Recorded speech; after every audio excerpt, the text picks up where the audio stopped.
United States Army presents The Big Picture, an official report produced for the armed forces and the American people. Now, to show you part of the big picture, here is Sergeant Stuart Queen.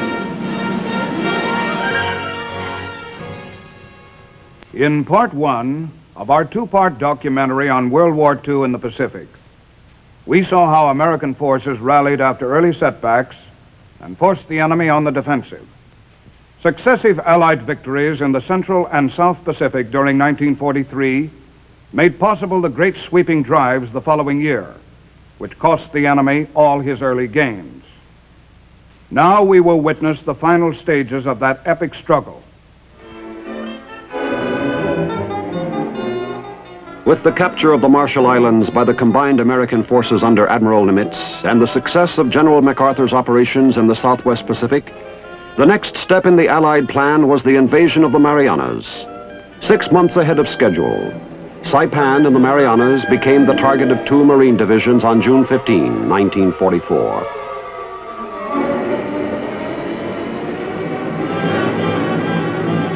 5 days later, the Army's 27th Infantry Division went in to reinforce the beachhead.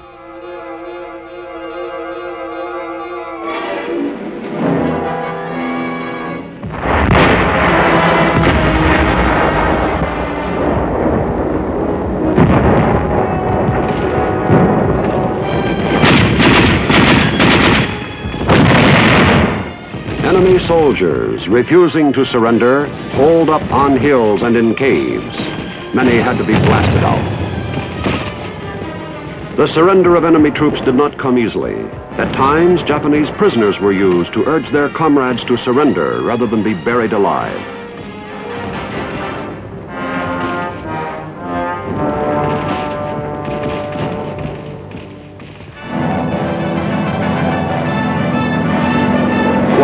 Which the enemy had overrun early in the war, was pounded from the air and sea.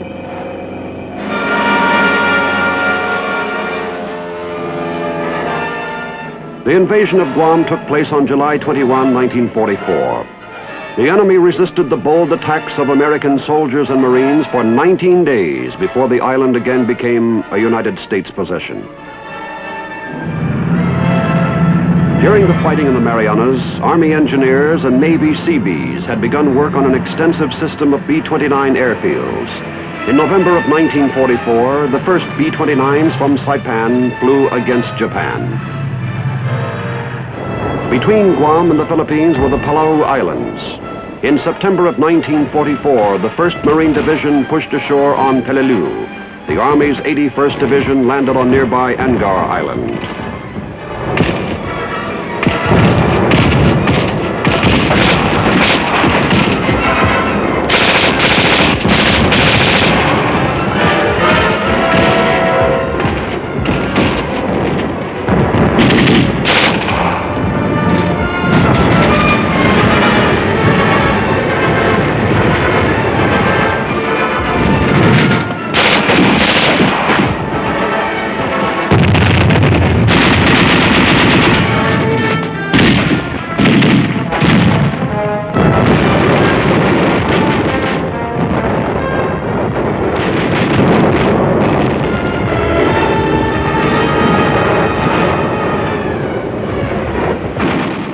Army, Navy, and Marine casualties amounted to nearly 12,000 men, while the Japanese garrisons were all but wiped out.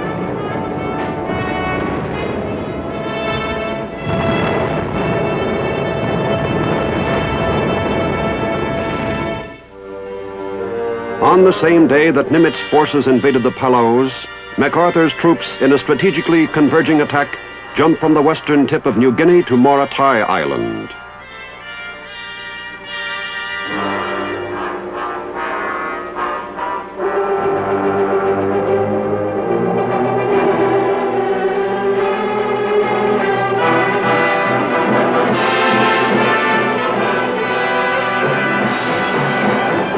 With the landings on the Palaus and Morotai, the twin drives across the Pacific were completed, and American forces stood upon the threshold of the Philippines.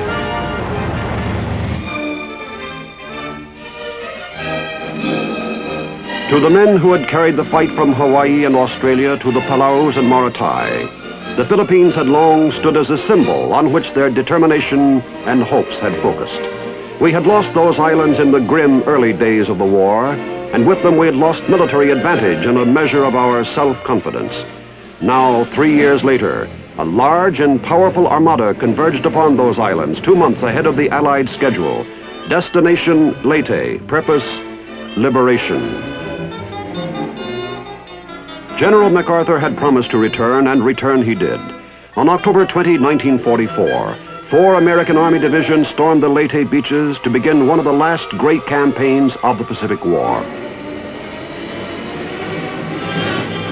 To intercept our invasion force and destroy the American 3rd and 7th fleets, the enemy divided the bulk of their ships into 3 sections and sent them toward Leyte. On October 25 and 26, the greatest naval battle in history took place, the Battle of Leyte Gulf.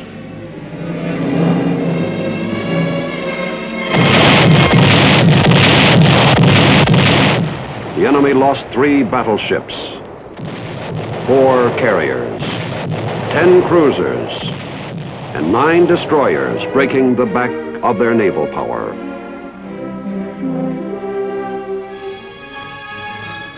The fighting on Leyte reached a climax with an end run to the west coast at Ormoc. Leyte was ours by Christmas 1944.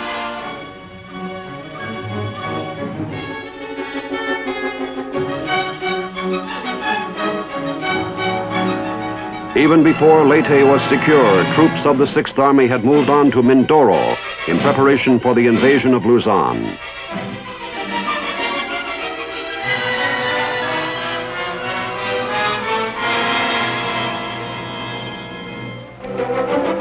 Then, on January 9, 1945, the 6th Army landed on the main island of Luzon. A people who had existed 3 years under enemy rule welcomed their liberators with unrestrained joy.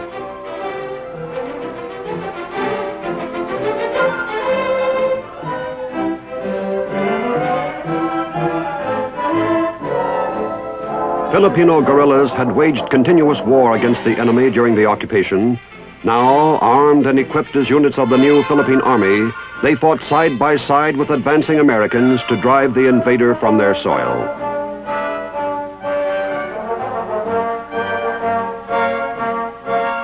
While the American drive from the initial beachhead at Lingayen Gulf gained momentum, more troops landed on the west coast of Luzon, both north of Bataan Peninsula and south of Manila.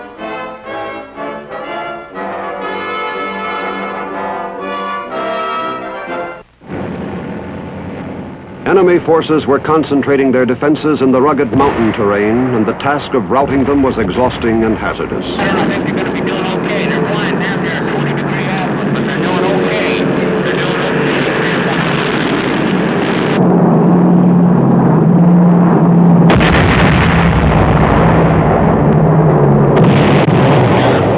They're flying too much from northwest. Too much from northwest to southeast. That is good. That is right on the ball.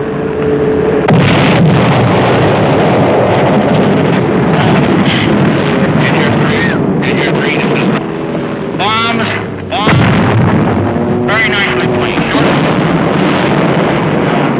We have the mission of attacking this ridge directly to our rear, which is about 2380 on the map. B Company is moving through F Company's present position, located on this high ground back there. They're going to pass through F Company and attack up towards the same hill, 2380. Now, can you give me a concentration on that hill? On 2380? Right. Yes, we have the 4.2 mortars, the 155, 105, and 75, all zeroed right on the hill.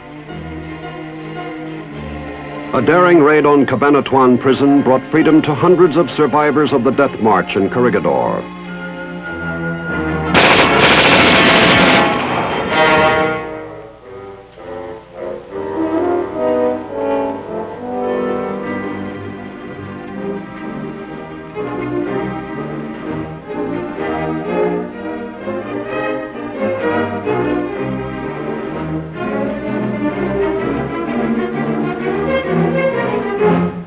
push toward Manila went well as town after town fell to American soldiers.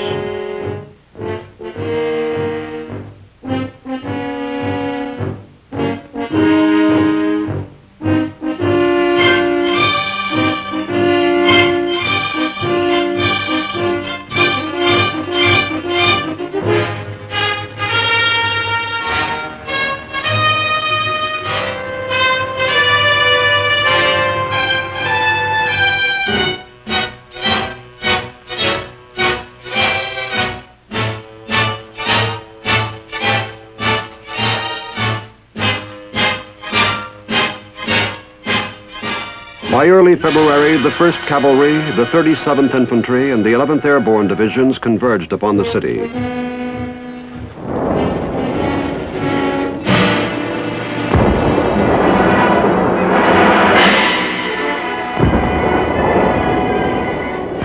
The enemy defended Manila one building at a time.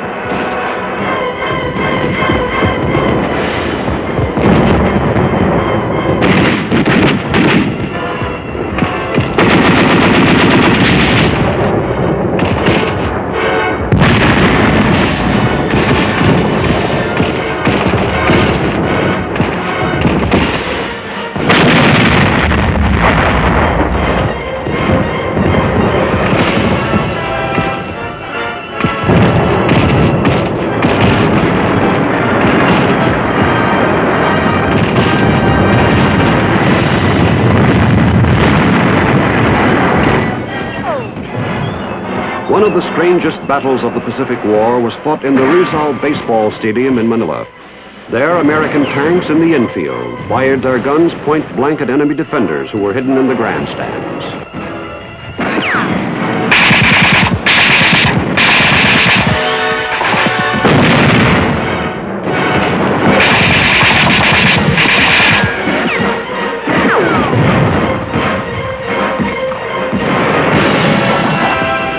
The climax came with an assault on Intramuros, the old Spanish-built walled city.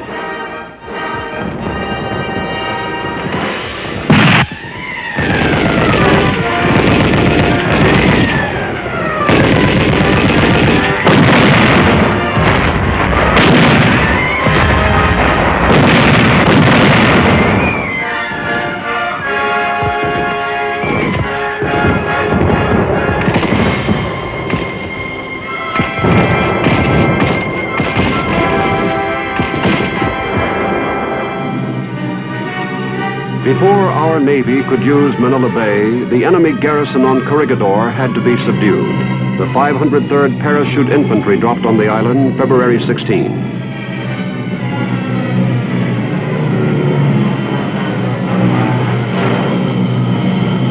With the help of amphibious elements from the 24th Division, the paratroopers took the heavily fortified position within 2 weeks.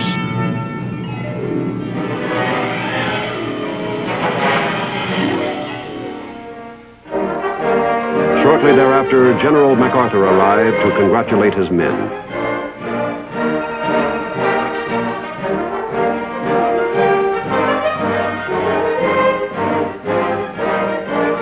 After securing Manila and Manila Bay, the 6th Army had to clean up the rest of Luzon and rout the Japanese out of mountain strongholds into which they had retreated. In the mountains of northern Luzon, organized resistance continued until the end of the war.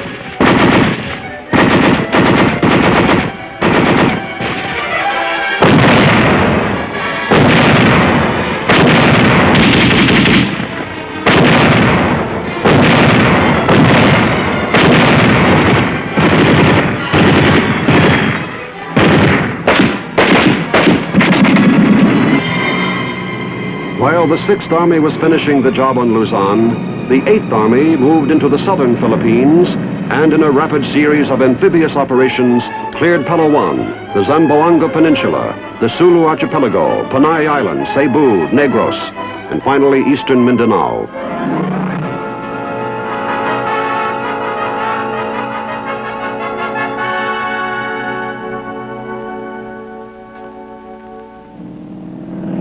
With the Luzon campaign well along, and following the seizure of Iwo Jima in February 1945, Nimitz prepared for the assault against Okinawa on April 1st, 1945.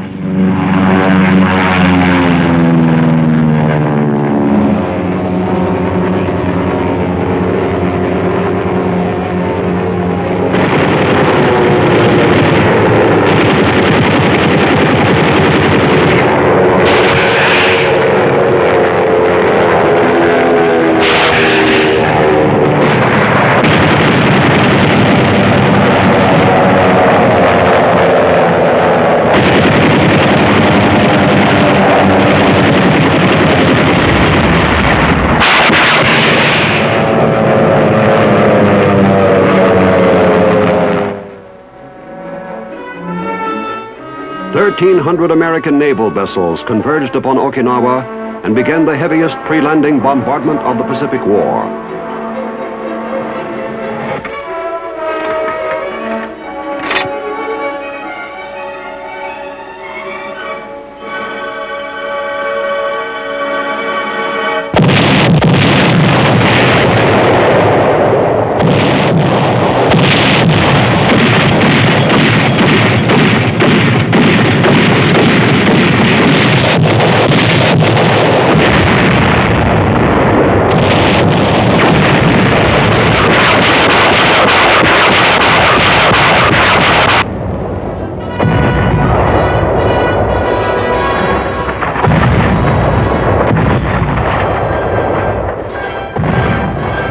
By 4 o'clock in the afternoon, 50,000 troops were ashore on an 8-mile beachhead, while the enemy played possum.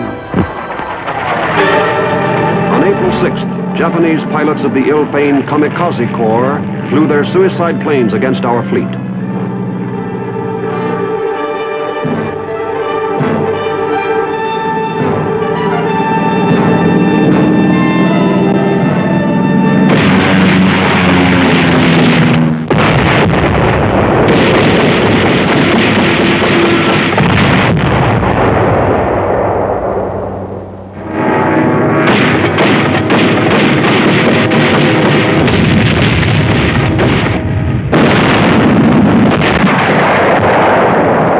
In 36 hours, 383 attacking planes were shot down.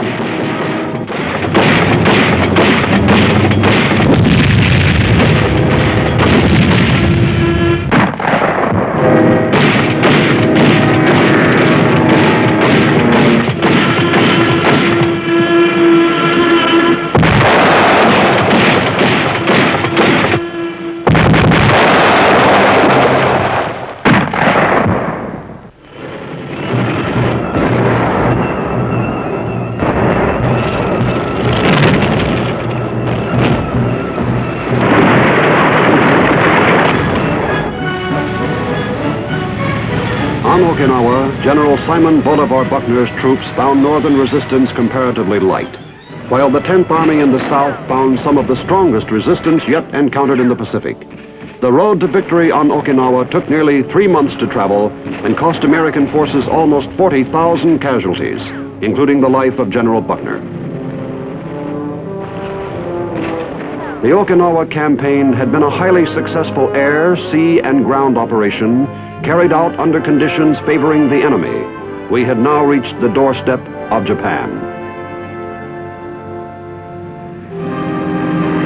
By the end of May 1945, with the European war over, American military power was supreme from California to the China coast.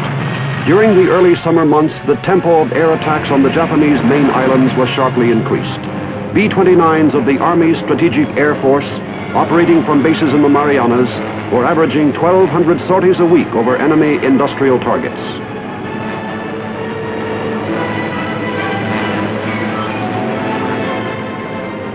Fighter cover from Iwo Jima protected the big bombers against enemy interception.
On August 6th, the B-29, the Enola Gay, took off from Tinian Island and headed for the industrial city of Hiroshima.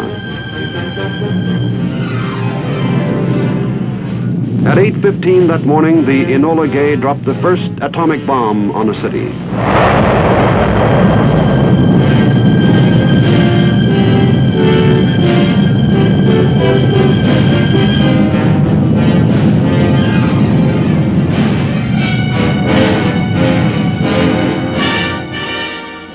3 days later, the only other atomic weapon then in existence fell on Nagasaki, a nation that only a few years earlier had embarked upon a war to expand its empire, had reaped a bitter reward. Hiroshima and Nagasaki lay in ashes. A major portion of Japanese industry had been destroyed by the firebomb raids of our B-29s. Her mighty Navy and Air Force had been decimated, and the Imperial Army was a skeleton of its former self.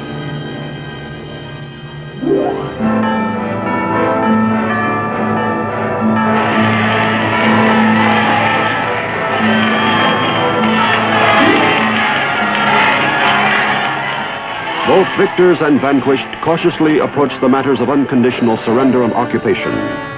Under the Japanese military code of Bushido, nothing short of a direct order from the Emperor could have persuaded commanders to lay down their arms. But the Emperor had given the order, and the armed forces complied.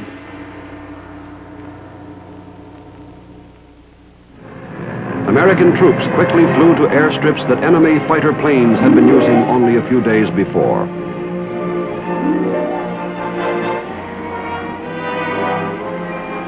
In the last amphibious landing of the war, more troops went ashore to assist in the occupation.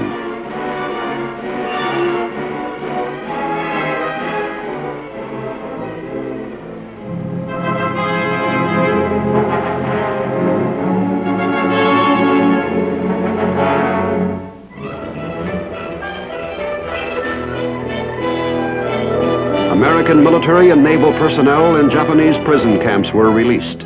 Liberated and liberators shared in the happiness that followed.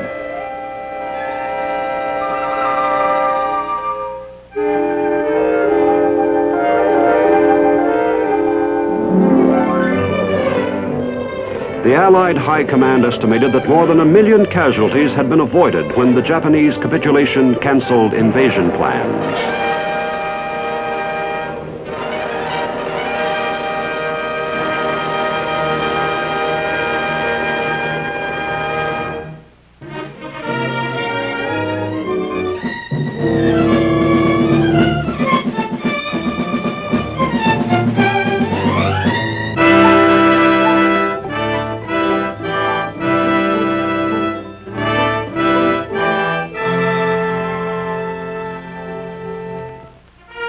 Japanese officials later expressed their relief and gratitude for the fair and just treatment their nation received at the hands of occupation troops.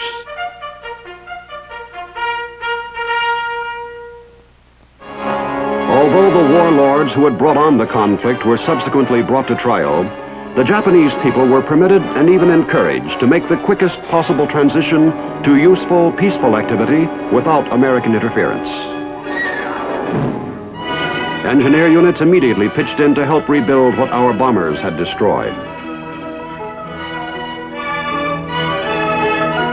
After years of propaganda and heavily censored news, a free press kept the Japanese people abreast of daily developments. From the first day of the occupation, American forces exerted every effort to gain Japanese cooperation. Aboard the Battleship Missouri in Tokyo Bay on the morning of September 2, 1945, Allied military leaders assembled for the signing of the formal peace agreement with Japan.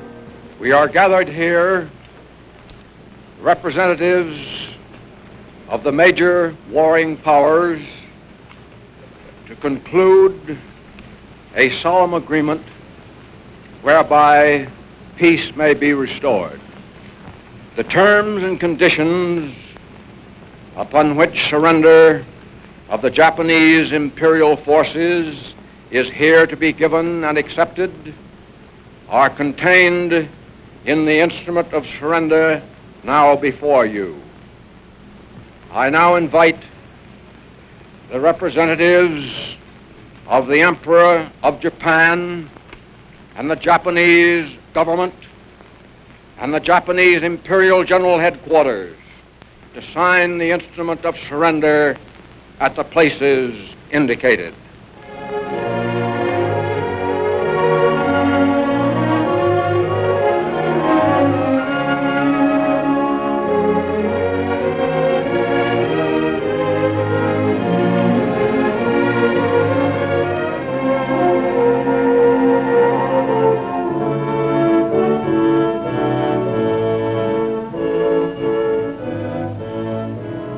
The Supreme Commander for the Allied Powers will now sign on behalf of all the nations at war with Japan.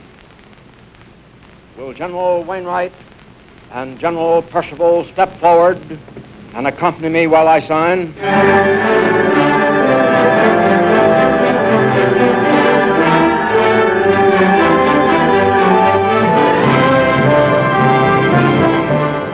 General MacArthur used 5 pens to sign the historic documents and presented the first to General Jonathan Wainwright.